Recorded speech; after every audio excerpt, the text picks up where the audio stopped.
Critical Role drops a surprise holiday album, some bad news for Dragon Age fans, and a new actual play completes the Dungeon Master Infinity Gauntlet. Perfectly balanced, as all things should be. Welcome to Tabletop News Tuesday on the Character Sheet, your first look at all the week's biggest fantasy and TTRPG news.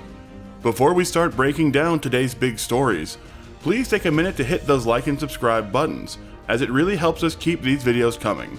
And then, let's dive into the news. Cannonball!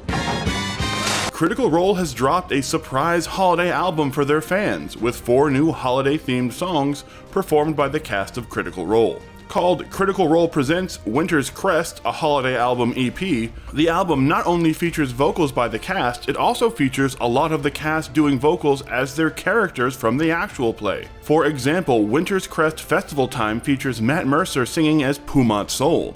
Silent Mind features Laura Bailey singing as Imogen, and 12 Days of Grogmas features Travis Willingham singing as, well, Grog, as you may have guessed, and Ashley Johnson as Pike.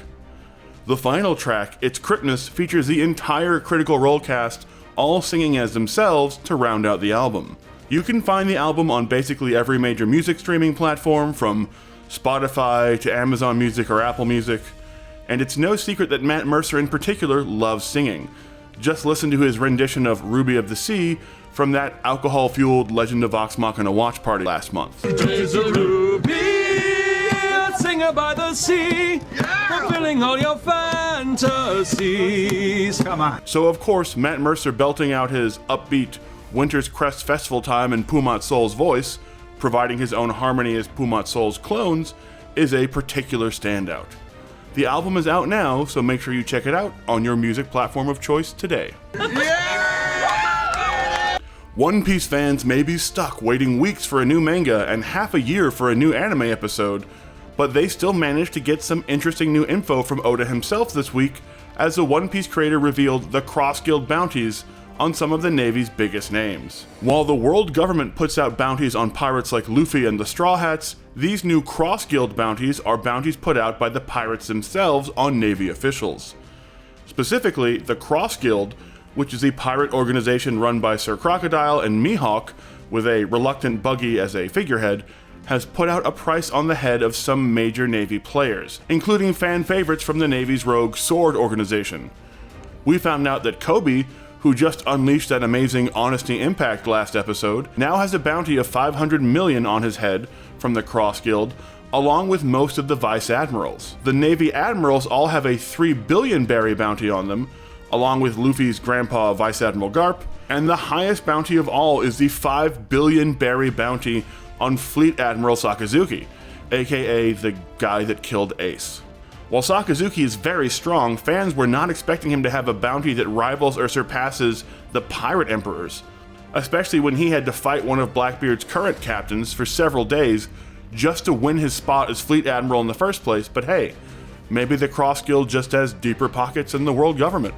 Why can't I have that money? Some bad news for Dragon Age fans, as this week the dev team at BioWare again confirmed that they not only had no DLC plans for the new Veilguard game, with the team already shifting over to work on their new Mass Effect title, but because of how finicky and difficult the old Dragon Age engines were, there's no real chance of getting a remastered edition of the earlier Dragon Age games at this point either.